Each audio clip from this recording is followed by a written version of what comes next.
Sir, ನನ್ನ ಹೆಸರು ಕಾರ್ತಿಕ್, ಕಾಂಗ್ರೆಸ್ ಪಾರ್ಟಿಯಿಂದ ಮಾತಾಡ್ತಾ ಇದ್ದೀನಿ.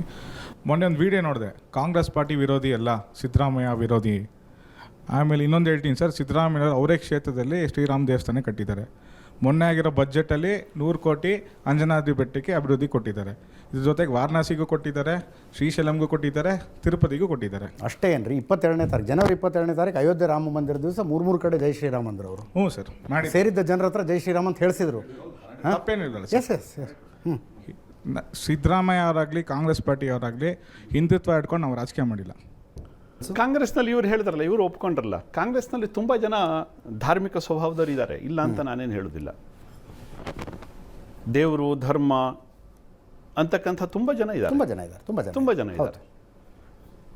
ಆದರೆ ಸಿದ್ದರಾಮಯ್ಯನವ್ರನ್ನ ನಾವು ಯಾಕೆ ವಿರೋಧಿಸ್ತೀವಿ? ಅವರು ಈ ಹಿಂದೂ ರಾಷ್ಟ್ರದ ಕಲ್ಪನೆಯನ್ನು ವಿರೋಧಿಸ್ತಾರೆ. ಅವರು ಹೌದು, ಬಹಿರಂಗವಾಗಿ ವಿರೋಧಿಸ್ತಾರೆ. ಅದ್ರ ಜೊತೆಗೆ ವಿರೋಧಿಸಲಿ, ನಮಗೂ ಅದು ಅಭ್ಯಂತರ ಇಲ್ಲ. ಆದರೆ ಮತ್ತೊಂದು ಕಡೆ ಅಲ್ಪಸಂಖ್ಯಾತರ ತುಷ್ಟೀಕರಣವನ್ನು ಮಿತಿಮೀರಿ ಮಾಡ್ತಕ್ಕಂಥದ್ದು. ದೇವಸ್ಥಾನಗಳಿಗೆ ಹೋಗಬೇಕಾದ್ರೆ ಏನೋ ಒಂದು ರೀತಿಯ ಅಲಕ್ಷ್ಯ, ಮಸೀದಿಗಳಿಗೆ ಹೋಗಬೇಕಾದ್ರೆ ಭಾರಿ ಗೌರವದಿಂದ ಡ್ರೆಸ್ ಹಾಕ್ಕೊಂಡು ಅರಬ್ಬರ ಪೋಷಾಕಿನಲ್ಲಿ ಹೋಗ್ತಕ್ಕಂಥದ್ದು, ಅದಕ್ಕೊಂದು ಪೂರ್ವ ಸಿದ್ಧತೆ. ಈ ದಗಲ್ಬಾಜಿತನ ಯಾಕೆ? ಹೇಗಿದ್ದರೂ ಹಾಗಿರಿ, ನೀವು ಮುಸಲ್ಮಾನರ ಮಸೀದಿಗಳಿಗೆ ಹೋಗಬೇಡಿ ಅಂತ ನಾವೇನು ಹೇಳೋದಿಲ್ಲ. ಆದರೆ ಅದೇ ಗೌರವದಿಂದ ನೀವು ಇಲ್ಲೂ ದೇವಸ್ಥಾನಗಳಿಗೂ ಬನ್ನಿ. ಮುಸಲ್ಮಾನರಿಗೆ ಕೊಡ್ತಕ್ಕಂಥ ಏನು ಅನುದಾನಗಳಿದೆಯಲ್ಲ, ಹಿಂದೂಗಳಿಗೂ ಕೊಡಿ. ಎಲ್ಲೋ ರಾಜಕಾರಣಕ್ಕೋಸ್ಕರ ಅಲ್ಲಿ ಕೊಟ್ಟಿದ್ದೀವಿ ಇಲ್ಲಿ ಕೊಟ್ಟಿದ್ದೀವಿ ಅಂತ ಹೇಳಬೇಡಿ. ನಿಮ್ಮ ಸಿದ್ಧಾಂತದಲ್ಲಿ ತೋರಿಸ್ಕೊಡಿ, ನಿಮ್ಮ ನಡವಳಿಕೆಯಲ್ಲಿ ತೋರಿಸ್ಕೊಡಿ, ನಾವು ಒಪ್ಕೊಂತೀವಿ. ಅವರು ರೆಫರ್ ಮಾಡಿದ ಭಾಷಣವನ್ನು ನಾನು ಕೇಳಿದೆ. ನಿಮ್ಮ ಪ್ರಕಾರ ಸಿದ್ದರಾಮಯ್ಯ ಕಾಂಗ್ರೆಸ್ಗಿಂತಲೂ ಸಿದ್ದರಾಮಯ್ಯನವರು ಡೇಂಜರಸ್ಸು ಅಂತ, ಹೌದಾ? ಬಿಕಾಸ್ ಸಿದ್ದರಾಮಯ್ಯನವ್ರಿಗೊಂದು ಸಿದ್ಧಾಂತ ಇದೆ, ಕಾಂಗ್ರೆಸ್ನವ್ರು ಹಂಗೆ ಬಂದ್ರೆ ಹಾಗೆ, ಹಿಂಗೆ ಬಂದ್ರೆ ಹಿಂಗೆ ಅಂತಾರೆ. Accept my words. ಸಿದ್ದರಾಮಯ್ಯನವ್ರಿಗೆ ಸಿದ್ಧಾಂತ ಇದೆ, ಕಮ್ ವಾಟ್ ಮೇ, ನಂದು ಇದೇ ಸಿದ್ಧಾಂತ ಅಂತಾರೆ ಅವರು. ಆದ್ದರಿಂದ ಸಿದ್ದರಾಮಯ್ಯನವ್ರು ಹೆಚ್ಚು ಡೇಂಜರಸ್ ಅನ್ಸುತ್ತಾ? ಅವರು ಡೇಂಜರಸ್ ಅಂತಲ್ಲ, ಅವರ ತತ್ವವನ್ನು ನಾವು ವಿರೋಧಿಸ್ತೀವಿ. ಅದು ಸರಿಯಲ್ಲ.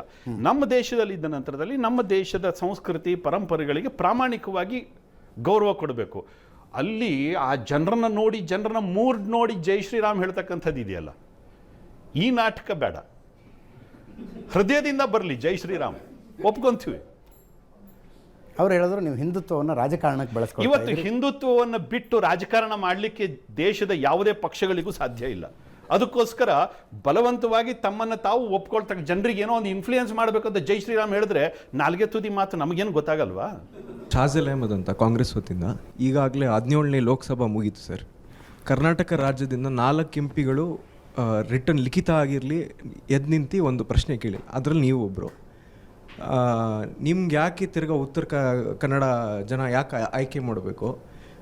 147 ಎಂಪಿಗಳು ಸಸ್ಪೆಂಡ್ ಆಗಿದ್ದಾರಲ್ಲ, ಅದ್ರ ಬದಲು ನೀವು ನಿಮ್ಮಂಥ 4 ಜನಕ್ಕೆ ಸಸ್ಪೆಂಡ್ ಮಾಡ್ಬೋದಿತ್ತಲ್ಲ ಅಂತ ಪ್ರಶ್ನೆ. ಹೋಗಿ ಹೇಳಿ ಸ್ಪೀಕರ್ ಹತ್ರ, ಪ್ರಧಾನಮಂತ್ರಿಗಳಿಗೆ ಅಥವಾ ನಮ್ಮ ರಾಜ್ಯದ ರಾಷ್ಟ್ರೀಯ ಅಧ್ಯಕ್ಷರಿಗೆ ಹೋಗಿ ಮನವಿ ಕೊಡ್ರಿ, ಹಿಂಗೆ ಮಾಡ್ರಿ ಅಂತ.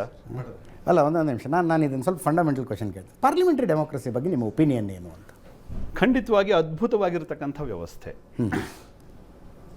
ಅವರವರ ಸೀಮಿತ ಚೌಕಟ್ಟಿನಲ್ಲಿ ಎಲ್ಲರಿಗೂ ಕೂಡ ಅಭಿಪ್ರಾಯಗಳನ್ನು ಮಂಡಿಸಲಿಕ್ಕೆ, ಹೇಳಲಿಕ್ಕೆ ಅಧಿಕಾರ ಇದೆ. ಎಷ್ಟರ ಮಟ್ಟಿಗೆ ಅಲ್ಲಿ ಚಾನ್ಸ್ ಸಿಗ್ತದೋ ಬಿಡ್ತದೋ ಅದು ಬೇರೆ ವಿಷಯ. ಒಂದು ಸಮಯದ ಚೌಕಟ್ಟಿದೆ ಅಲ್ಲಿ, ಆ ಚೌಕಟ್ಟಿನಲ್ಲಿ ಅವರವರ ಅಭಿಪ್ರಾಯವನ್ನು ಅವರು ಹೇಳಬಹುದು. ಹಾಗೆಯೇ ಸಾಕಷ್ಟು ಇವತ್ತು ಯೂಟ್ಯೂಬ್ದಲ್ಲಿ ಹುಡುಕಿದ್ರೆ ಬೇಕಾದಷ್ಟುಗಳು ನಮ್ಮ ಭಾಷಣನೇ ಪಾರ್ಲಿಮೆಂಟ್ನಲ್ಲಿ ಮಾಡಿರುವಂಥದ್ದು ಸಿಗ್ತವೆ. ಈಗಾಗಲೇ ನಮ್ಮ ಕಾರ್ಯಾಲಯದಿಂದ ಎಷ್ಟು ಪ್ರಶ್ನೆಗಳನ್ನು ಕೇಳಿದ್ದೀವಿ, ಎಷ್ಟು ಪ್ರಶ್ನೆಗಳಿಗೆ ಉತ್ತರ ಕೊಟ್ಟಿದ್ದಾರೆ, ಅದೆಲ್ಲದೂ ಕೂಡ ಈಗಾಗಲೇ ಮಾಧ್ಯಮಗಳಲ್ಲೂ ಕೂಡ ಬಂದಿದೆ. ಬಹುತೇಕ ಅವರಿಗೆ ಗಮನಕ್ಕೆ ಬಂದಿರಲಿಕ್ಕಿಲ್ಲ ಅಷ್ಟೇ ಅದೆಲ್ಲ. ಅಲ್ಲ, ಈ ಚುಕ್ಕೆ ಗುರುತಿನ ಪ್ರಶ್ನೆಗಳಂತೆ, ಪ್ರಶ್ನೋತ್ತರ ಅವಧಿಯಂತೆ, ಯಾರೋ ಪ್ರಶ್ನೆಗೆ ಯಾರೋ ಉತ್ತರ ಕೊಡೋದಂತೆ, ಇದರಿಂದ ಏನಾರು ಔಟ್ಕಮ್ ಬರುತ್ತೆ ಪ್ರೊಡಕ್ಟಿವ್ ಅಂತ ನಿಮಗೆ ಅನ್ಸುತ್ತಾ, ಅಥವಾ ವೃಥಾ ಕಾಲಕ್ಷೇಪ ಅಂತ ಅನ್ಸುತ್ತಾ ಅಂತ? ಅಜಿತ್ ಜಿ, ನೀವು ಎಲ್ಲ ಪ್ರಶ್ನೆಗಳಿಗೂ ನೀವು ಖರೆ ಉತ್ತರವನ್ನೇ ಕೊಡಬೇಕು ಅಂತ ನಿರೀಕ್ಷೆ ಮಾಡಬೇಡಿ. ಇಲ್ಲ, ನಾನು ಪ್ರಶ್ನೆ ಕೇಳೋದೆ ಅದಕ್ಕೆ, ನಿಮ್ಮಿಂದ ನಿಜವಾದ ಉತ್ತರವನ್ನು. ಸರ್, ನಾವು ಮತದಾರರು ನಾವು ಕೂತ್ಕೊಂಡು ನೋಡ್ತಾ ಇರ್ತೀವಿ, ಟ್ಯಾಕ್ಸ್ ಪೇಯರ್ಸ್ ಕೋಟ್ಯಾಂತರ ರೂಪಾಯಿ ಖರ್ಚಾಗ್ತಾ ಇರುತ್ತಲ್ಲಿ, ಅದೆಲ್ಲದರ ಪ್ರೊಡಕ್ಟಿವಿಟಿ. ಸಾಮಾನ್ಯವಾಗಿ ಪ್ರಶ್ನೆ ಕೇಳ್ತಕ್ಕಂಥದ್ದು ಯಾಕೆ? ಅಲ್ಲಿ ಪ್ರಶ್ನೆಗಳಿಗೆ ಸರ್ಕಾರದ ಗಮನಕ್ಕೆ ತರಲಿಕ್ಕೆ ಪ್ರಶ್ನೆಗಳನ್ನು ಕೇಳ್ತಾರೆ. ಎಸ್, ಮುಖ್ಯಮಂತ್ರಿಗಳು ಒಂದು ಘೋಷಣೆ ಮೊಳಗಿಸಿದ್ದಾರೆ, ನನ್ನ ತೆರಿಗೆ ನನ್ನ ಹಕ್ಕು ಅಂತ. ಅದು ಶುರುವಾಗಿದ್ದು ನರೇಂದ್ರ ಮೋದಿಯವರು ಏನೋ ಅವರ ನಿರ್ಮಲಾ ಸೀತಾರಾಮನ್ ಅವರ ಬಜೆಟ್ ನಂತರ ಡಿ ಕೆ ಸುರೇಶ್ ಅವರು ಕೊಟ್ಟಂಥ ಒಂದು ಪ್ರತಿಕ್ರಿಯೆ, ದಕ್ಷಿಣದ ರಾಜ್ಯಗಳಿಗೆ ತೆರಿಗೆ ಅನ್ಯಾಯ ಮುಂದುವರೆದರೆ ಪ್ರತ್ಯೇಕ ರಾಷ್ಟ್ರ ಕೇಳಬೇಕಾಗತ್ತೆ ಅಂದ್ರೆ ಅವರು ತಮಗಿಂತ ಮುಂಚೆ ಇದೇ ಚೇರ್ನಲ್ಲಿ ಅವರೇ ಕೂತ್ಕೊಂಡಿದ್ರು, ನಾನು ಎಚ್ಚರಿಕೆಯನ್ನು ಕೊಟ್ಟಿದ್ದೀನಿ ಅನ್ನೋ ಮಾತನ್ನು ಹೇಳ್ತಾರೆ. ಒಟ್ಟಾರೆಯಾಗಿ ರಾಜ್ಯಗಳು ಮತ್ತು ಕೇಂದ್ರದ ಮಧ್ಯದಲ್ಲಿ ತೆರಿಗೆ ಶೇರಿಂಗ್ ವಿಷಯದಲ್ಲಿ ನಿಮ್ಮ ಅಭಿಪ್ರಾಯ ಏನು? ಇದ್ರ ಬಗ್ಗೆ ನಮ್ಮ ವಿತ್ತ ಸಚಿವೆಯಾಗಿರ್ತಕ್ಕಂಥ ನಿರ್ಮಲಾ ಸೀತಾರಾಮನ್ ಅವರು ತುಂಬ ವಿಸ್ತೃತವಾಗಿ ಹೇಳಿಕೆಯನ್ನು ಕೊಟ್ಟಿದ್ದಾರೆ. ಎಷ್ಟು ಟ್ಯಾಕ್ಸ್ ಬರುತ್ತೆ, ಎಷ್ಟು ಕೊಟ್ಟಿದ್ದೀವಿ, ಅಂಕಿಅಂಶಗಳ ಸಮೇತ ಅದೆಲ್ಲದನ್ನು ಕೂಡ ಕೊಟ್ಟಿದ್ದಾರೆ. ಮತ್ತು ಪುನಃ ಅದೇ ಡಿಟೇಲಿಗೆ ನಾನು ಹೋಗೋದಿಲ್ಲ. ಮೊದಲೇ ಹೇಳಿದೆ, ಒಂದು ಫೆಡರಲ್ ಸಿಸ್ಟಮ್ದಲ್ಲಿ ಕೇಂದ್ರ ಸರ್ಕಾರದ ಜವಾಬ್ದಾರಿ ಮತ್ತು ರಾಜ್ಯ ಸರ್ಕಾರದ ಜವಾಬ್ದಾರಿ ಇದು ಏನಿರುತ್ತೆ, ಇದನ್ನು ಬಹುತೇಕ ಅತ್ಯಂತ ಸಮರ್ಪಕವಾಗಿ ಎಲ್ಲ ಸರ್ಕಾರಗಳು ಮಾಡ್ತಾನೆ ಬಂದಿದ್ದಾವೆ. ಹಾಗೆ ನಾವು ಸಾಂವಿಧಾನಿಕವಾಗಿ ಕೊಡ್ತಕ್ಕಂಥ ತೆರಿಗೆಯ ಬಾಕಿಯನ್ನು ರಾಜ್ಯ ಸರ್ಕಾರಗಳಿಗೆ ಕೊಡದೇ ಇರಲಿಕ್ಕೆ ಸಾಧ್ಯವೇ ಇಲ್ಲ. ತಿಳ್ಕಳೆ, ಅದು ಅಸಂವಿಧಾನಿಕ ಅಂತ ಪರಿಗಣಿಸಲ್ಪಡುತ್ತೆ, ಕೊಡಲೇಬೇಕಾಗುತ್ತೆ. ನಿಗದಿಪಡಿಸಿರೋದೇ ಕಡಿಮೆ ಅನ್ನೋದು ವಾದ. ಅವರೇ ಇರ್ತಾರೆ. GST ಕಮಿಟಿಯಲ್ಲಿ ಇರ್ತಕ್ಕಂಥವ್ರು ಯಾರು? ಎಲ್ಲ ಸ್ಟೇಟ್ ರೆಪ್ರೆಸೆಂಟೇಟಿವ್ಸ್ ಇರ್ತಾರೆ, ಅವರೇ ಕೂತ್ಕೊಂಡು ಚರ್ಚೆ ಮಾಡ್ತಾರಲ್ಲಿ.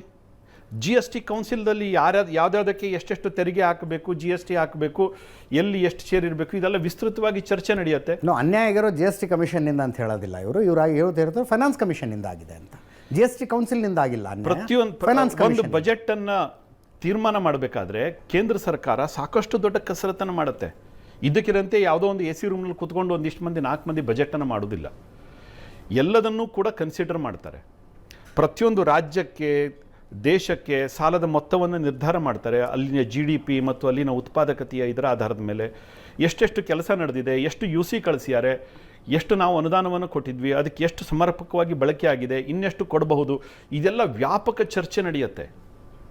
ಸುಮ್ಮನೆ ಒಂದಿಷ್ಟು ಹಣ ಸಂಗ್ರಹ ಆಗಿದೆ, ಅದಕ್ಕೋಸ್ಕರ ಒಂದಿಷ್ಟು ನಿಮಗೊಂದಿಷ್ಟು ಈ ಥರ ಹಂಚೋ ಕೆಲಸ ಮಾಡಲಿಕ್ಕೆ ಬರೋದಿಲ್ಲ. ಅದಕ್ಕೊಂದು ತಾರ್ಕಿಕ ನೆಲೆಗಟ್ಟಿದೆ, ಅದಕ್ಕೊಂದು ಲಾಜಿಕ್ ಇದೆ, ಸಾಂವಿಧಾನಿಕ ಚೌಕಟ್ಟಿದೆ, ಅದರ ಆಧಾರದ ಮೇಲೆ ಮಾಡಬೇಕಾಗತ್ತೆ. ಕರ್ನಾಟಕ ಸರ್ಕಾರಕ್ಕೆ ಇಷ್ಟರವರೆಗೆ ಯಾವುದೇ ರೀತಿಯ ತೆರಿಗೆ ಹಣದಲ್ಲಿ ಬಾಕಿ ಬರಬೇಕಾಗಿರುವಂಥದ್ದು ಯಾವುದೂ ಇಲ್ಲ. ನಿರ್ಮಲಾ ಸೀತಾರಾಮನ್ ಅವರು ಅತ್ಯಂತ ಸ್ಪಷ್ಟಪಡಿಸಿದ್ದಾರೆ. ಇವರೊಂದು ಎಕ್ಸ್ಟ್ರಾ ಕಾರ್ಯಕ್ರಮ ಹಾಕ್ಕೊಂಡಿದ್ದಾರೆ. ಈ ಕಾರ್ಯಕ್ರಮಗಳಿಗೂ ಕೇಂದ್ರ ಸರ್ಕಾರ ದುಡ್ಡು ಕೊಡಬೇಕು ಅನ್ನುವಂಥದ್ದು ಇವರ ಅಭಿಪ್ರಾಯ. ಅದನ್ನೇನು ಹೇಳಿಲ್ಲ, ಅವ್ರು ಯಾವತ್ತೂ ಹೇಳಿಲ್ಲ. ನೀವು ಗ್ಯಾರಂಟಿ ಯೋಜನೆಗಳ ಬಗ್ಗೆ ಮಾತಾಡ್ತೀವಿ. ಗ್ಯಾರಂಟಿ ಉದಾಹರಣೆಗೆ ಅಕ್ಕಿಯನ್ನು ಕೇಂದ್ರ ಸರ್ಕಾರ ಕೊಡಬೇಕು, ಗೋದಾಮುಗಳಲ್ಲಿ ದುಡ್ಡು ಕೊಡ್ತೇವಲ್ಲ, ಅಲ್ಲಿ ಕೇಂದ್ರ ಸರ್ಕಾರಕ್ಕೆ ಅದರದ್ದೇ ಆಗಿರ್ತಕ್ಕಂಥ ಅಲ್ಲೇನು ಬೇಕಾದಷ್ಟಿದೆ ಅಂತನ ಎಲ್ಲ ರಾಜ್ಯಗಳಿಗೂ ಕೊಡಬೇಕಾಗತ್ತೆ. ಅಲ್ಲಿ PDS ಸಿಸ್ಟಮ್ ಇದೆ. PDS ಸಿಸ್ಟಮನ್ನು ಕೇಂದ್ರ ಸರ್ಕಾರ ನೇರವಾಗಿ ಕಂಟ್ರೋಲ್ ಮಾಡುತ್ತೆ. ಹಲೋ ಏ ಸುಸ್ಮಿ, ಕೇಳಿಸ್ಕೊ, ಅವರಿಗೂ ಕೊಡಬೇಕಾಗಿರುತ್ತೆ. ಈ ವರ್ಷ ನಾವು ಬರಗಾಲ ಬಂದರೆ ಹಾಗಿದ್ರೆ ಮುಂದಿನ 1 ವರ್ಷ 2 ವರ್ಷ ಬೇಕಾಗಿರತಕ್ಕಂಥ ಆಹಾರ ಧಾನ್ಯಗಳನ್ನು ಕಾದಿಟ್ಕೋಬೇಕಾಗತ್ತೆ. ಆದರೂ ಕೂಡ ಇವರು ನಮ್ಮ ತೆರಿಗೆ, ನಮ್ಮ ಹಕ್ಕು, ಇದು ಬೇರೆ ಚರ್ಚೆಗೆ ತೊಗೊಂಡು ಹೋಗುತ್ತೆ. ಅಲ್ಲ, ಬೇರೆ ಚರ್ಚೆಗೆ ಹೋಗಿಬಿಟ್ಟಿದೆ. ಬೇರೆ ಚರ್ಚೆಗೆ ತೊಗೊಂಡು ಹೋಗ್ಬಿಟ್ಟಿದೆ. DK ಸುರೇಶ್ ಅವರು ಮಾತಾಡಿದ್ರು, ದೇಶವನ್ನು ನಾವು ಪ್ರತ್ಯೇಕ ರಾಷ್ಟ್ರ ಕೇಳಬೇಕು. ಹೋಗಾಗಿದೆ, ಈಗ ಹೋಗ್ಬಿಡುತ್ತೆ, ಎಚ್ಚರಿಕೆ ಕೊಡುವಂಥದ್ದು. ಇದೊಂದು ಅತ್ಯಂತ ಅಸಾಧುವಾಗಿರ್ತಕ್ಕಂಥ ಕಲ್ಪನೆ. ಈ ಸಾಂವಿಧಾನಿಕ ಚೌಕಟ್ಟಿನಲ್ಲೇ ಏನೇ ಮನಸ್ತಾಪಗಳಿರಲಿ, ಏನೇ ವಿಷಯ ಇರಲಿ, ಕೂತ್ಕೊಂಡು ಮಾತಾಡಬೇಕು, ಬಗೆಹರಿಸ್ಕೋಬೇಕು. ಅದಕ್ಕೊಂದು ಕರ್ನಾಟಕ ಸರ್ಕಾರದ ಒಂದು ಸಮಿತಿ, ಅದಕ್ಕೊಂದು ಡೆಲಿಗೇಷನ್ನು ಹೋಗಿ ಕೂತ್ಕೊಂಡು ಮಾತಾಡಿಕೊಂಡು ಬಗೆಹರಿಸ್ಕೊಂಡು ಬರಬೇಕು. ಯಾವ ಸರ್ಕಾರವೂ ಕೂಡ ಅದು UPA ಇರಲಿ, ನಮ್ಮ ಇವತ್ತಿನ NDA ಇರಲಿ, ಯಾವತ್ತೂ ಕೂಡ ರಾಜ್ಯ ಸರ್ಕಾರಗಳ ಜೊತೆಗೆ ಪೂರ್ವಾಗ್ರಹದಿಂದ ವರ್ತನೆ ಮಾಡಿಲ್ಲ, ಯಾವುದನ್ನು ಕೂಡ ಮಾಡಿಲ್ಲ. ನಮ್ಮ ಪ್ರಕಾರ ಇಲ್ಲಿಗೆ ಪಂಚಾಯ್ತಿ ಕ್ಲೋಸ್, ಕೇಳ್ಕತ್ತ ನಾಟಕ ಬಂದ್.